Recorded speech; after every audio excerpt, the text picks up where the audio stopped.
Good morning 8th class. From today onwards we will start our grammar course. So today the topic which we will going to do or which I will going to teach you, the topic is modals. So what are the modals? Modals are like the verbs. Auxiliary verbs, these are the verbs that indicate the mode or manner. किसी कोई भी mode और किसी भी तरह की manner indicate कर रहा है. Of actions are known as modals. उन action को बोला जाता है modals. Okay? Like एबिलिटी कि कैसे आप कर सकते हैं. ओके. नेक्स्ट इज पॉसिबिलिटी कि कितनी क्षमता है कि वो काम हो सकता है. ओके. नेसेसिटी मतलब कि ज़रूरत, कि कितना ज़रूरी है.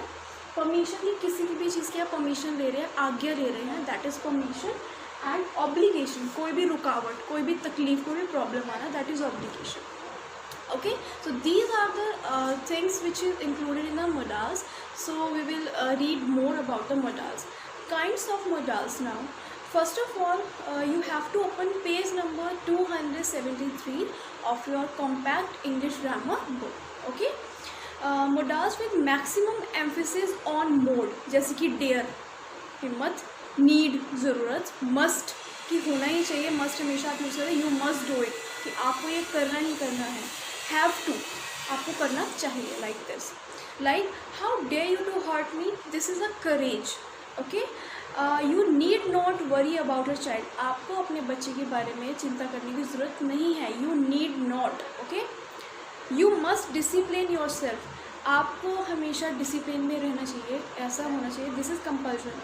You must consult a surgeon. आपको एक सर्जन को कंसल्ट करना चाहिए.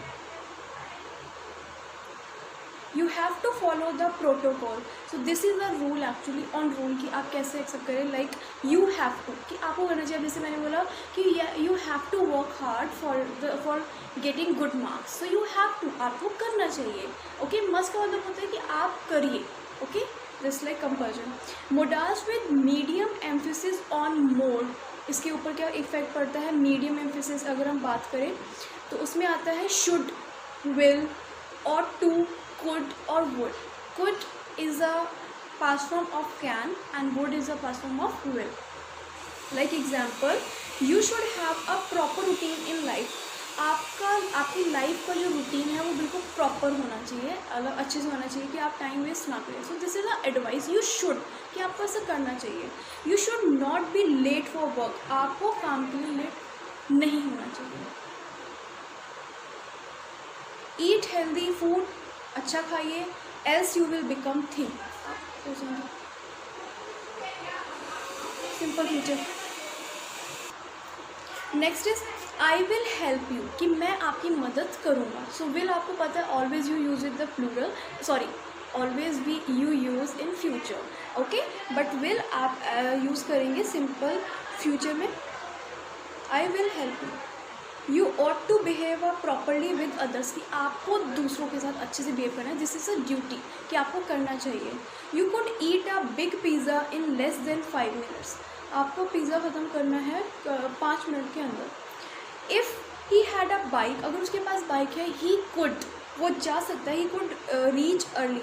सो you know if you remember about tenses, so could आप यूज़ करते हैं. Like can you are using, so it's a past form of can. So in modals also you will going to use could according to the sentence. So could is considered in the possibility कि कितनी possibility है उस काम की होने की. Okay, I would have done this. मैं ये कर देता. If I were in your place, अगर मैं आपकी जगह पर होता तो. I would rather read a book than watching TV. मैं बुक रीड करना पसंद करूँगा rather watching TV कि टीवी देखने के बजाय मैं क्या करना पसंद करूँगा, मैं पसंद करूँगा कि मैं कुछ बुक्स रीड करूँ. So this is a preference कि आप प्रेफर कर सकते हो किसी को. Now next is modals with least emphasis on mode. Like can, इसमें actually there are the 3 categories, so you have to remember. there is maximum emphasizes, medium and the least emphasizes. So 2 I have told you. Another one and the last one is least emphasize, like can, may, shall, might, used ये use करना है आपको. जैसे कि can I share this seat, क्या मैं ये seat share कर सकता हूँ. So where that you are asking about it, you are taking a permission. Okay, so anyone can jump off this fence, ये पॉसिबिलिटी है कि कोई भी इस फेंस इस दीवार से कूद सकता है. Okay, may I take this pen, क्या मैं ये पेन ले सकता हूँ? ये पोलाइट परमिशन होती है which you are always you ask to you the elders. Okay, कि आप अपने से बड़ों से जब पूछते हैं तो ऑलवेज यू यूज़ मे, और मतलब कैन आप तब यूज़ करते हैं विच कैन यू डू, कि क्या तुम कर सकते हो, और मे आप कर सकते हो कि क्या मैं कर सकता हूँ, तब आप यूज़ करते हैं with the maximum with the elder ones. Okay, next one is he is practising every day so that he may win the race. वो डेली प्रैक्टिस करता है ताकि वो रेस जीत जाए. So this is the purpose, ये उसका purpose है. ऑब्वियसली वो क्यों रन करता है? क्योंकि उसको जीतना है. Shall I help you cross the road, क्या मैं तुम्हारी मदद करूँ रोड क्रॉस करने में? Shall I. Okay, now you shall not refuse, तुम्हें ये रिफ्यूज़ नहीं करना चाहिए. It's a command like action. It might B foggy in the morning, morning में बहुत ही फॉगी, लाइक विंटर्स में फॉग होता है ना, it's talking about that. So it's a possibility कि ऐसा हो सकता है. सो पॉसिबिलिटी ये होता है कि ये चीज़ हो भी सकती है और नहीं भी हो सकती है. लाइक इफ़ आई से कि आई विल से कि it may be rain in evening, तो हो सकती है, but it's not confirm that it will done. As a child I use to wake up very early in the morning. I use to go to मतलब to brush my teeth, like this you will say. Now what the things you have to remember before attempting modals wherever it is necessary. Like modals cannot be used alone, modals कभी भी अकेले use नहीं होते हैं.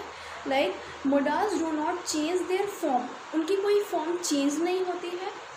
With change in person, अगर person change है, number of subject change है, तो आप फॉर्म नहीं चेंज करेंगे. Like max in many of the sub chapters you know कि आपको सिंगुलर में you have to use different thing and plural you have to use different thing. So here it is not, यहाँ पे चाहे one person की बात करें या फिर मोर देन वन और anything, so you will use that same modal according to the sentence. Okay, not is use to make the negative form.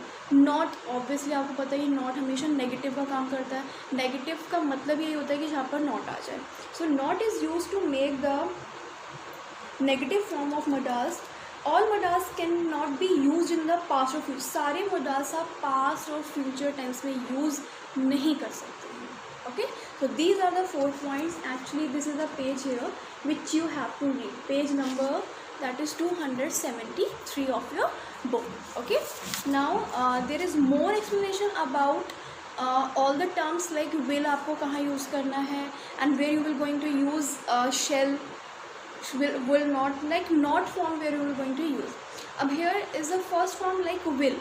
अब सबसे पहले will आप कहाँ यूज़ करेंगे? will is used to express simple future. ये आपको पता है कि will हमेशा future tense में consider होता है when used with the second person. जब भी आप किसी second या third person से बात कर रहे हैं, you are not talking about yourself. I नहीं यूज़ कर रहे हैं आप, like you, he, she, it, they are the second or the third person. Okay, now next, like you will succeed in life. आप अपनी लाइफ में success बहुत ज़्यादा अचीव करोगे अगर आप बहुत ज़्यादा हार्ड वर्क करोगे. Okay, the principal will announce the result of the painting competition. जो प्रिंसिपल है वो अनाउंस करेंगे जो भी पेंटिंग कॉम्पिटिशन का रिजल्ट है. So here you will going to use will. Okay, next to express willingness, कि उसके अंदर करने की कितनी मतलब डिटर्मिनेशन कितनी है कि वो कर सकता है. इंटेंशन, कि उसका क्या इंटेंशन है कि वो किस वे से करना चाहता है. Promise, determination when use with the first person, इसमें आता है फर्स्ट पर्सन. ठीक है. Okay, like I or we. Okay, I will meet you tomorrow. I will come to the school tomorrow. Here we are going to use will. Okay, so he will never let any harm reach you. ये आपको कोई भी harm, कोई भी नुकसान नहीं पहुँचाएगा. Okay, now next is to express a characteristic, habit, assumption, invitation और request. कोई भी request, कोई भी invitation आपको बुलाता है, कोई habit है आपकी कोई, at that places you will going to use will आएगा. He will have left to Delhi by now. So this is about the will. So you have to read the book explanation also for the better understanding. If you will not going to अगर आपको ये समझ नहीं आता है, so you can ask me again. I will make the video again for you. Now next is, अब एक there is a note point, will is never use with the first person in the interrogative. जब भी कोई interrogative sentence है तो आप वहाँ पे विल नहीं यूज़ करेंगे।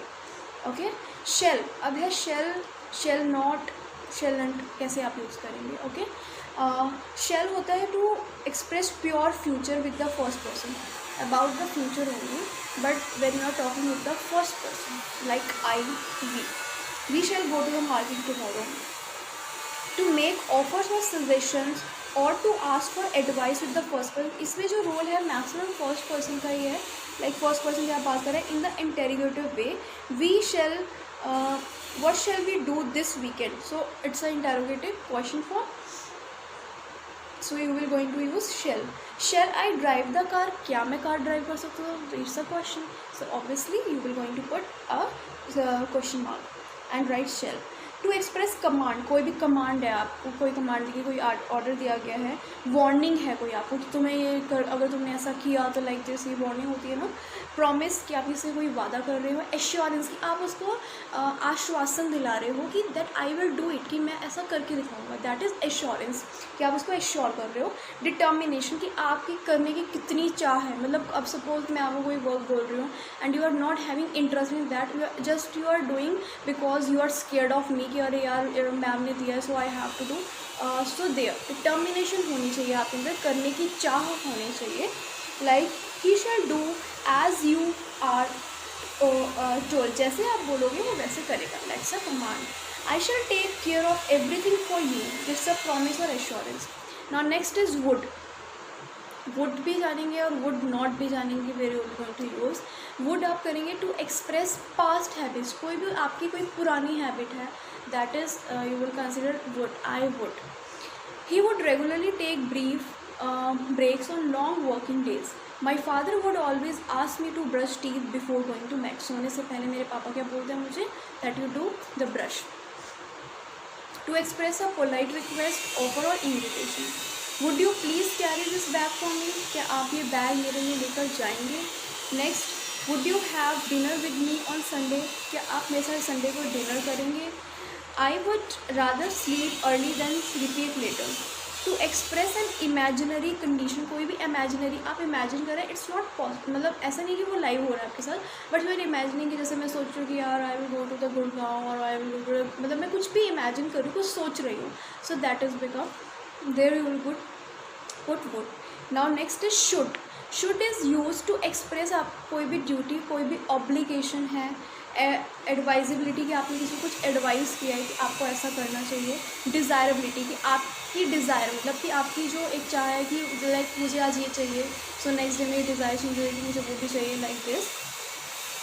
I should be at work now, you should be wearing your seat belt, तुम्हें अपनी सीट बेल्ट वेयर करनी चाहिए। Should often implies a mild suggestion, ये एक सजेशन की तरह होता है जो शुड है, और एडवाइस, ये एडवाइस और सजेशन दोनों में ले सकते हैं आप। Okay, they should be eight airport now, उन्हें इस टाइम एयरपोर्ट पर होना चाहिए, यू शुड, आपको होना चाहिए, it's a possibility. If mother should see me out at such a hour, she will be angry. To express purpose after lest, तो ये होता है work hard lest you should fail, ताकि आप फेल ना हो पाओ। Next is may is use to express possibility, permission, wish, faith, hope, कोई भी आपकी विश है, फेथ आप किसी विश्वास करते हैं, और होप कोई भी होप है आपको कि ऐसा हो सकता है, और पर्पस कि आप इंटेंशनली क्या कर रहे हो, that is known as purpose. It may be true, शायद ही ट्रू हो सकता है, it may be true. May I borrow your pen, may God bless you, like this. Okay, might you will going to use, might is use to express less possibility, कि possibility कम है, there you will going to use might. Okay, to express permission, guess, like अब possibility में क्या होगा, it might be stormy night, stormy night मतलब कि तूफान वाली रात हो सकती है। Might I suggest a new plan that might be armed angels. So it's all about these topics like will, shall, would, should, may, might. These are the 6 terms on this page 274, which you have to read carefully, and wherever you feel that it is an important point, mark it or underline it and underline that point, and also read page number you have to read 2 pages, that is 273 and 274 of your compact English grammar book.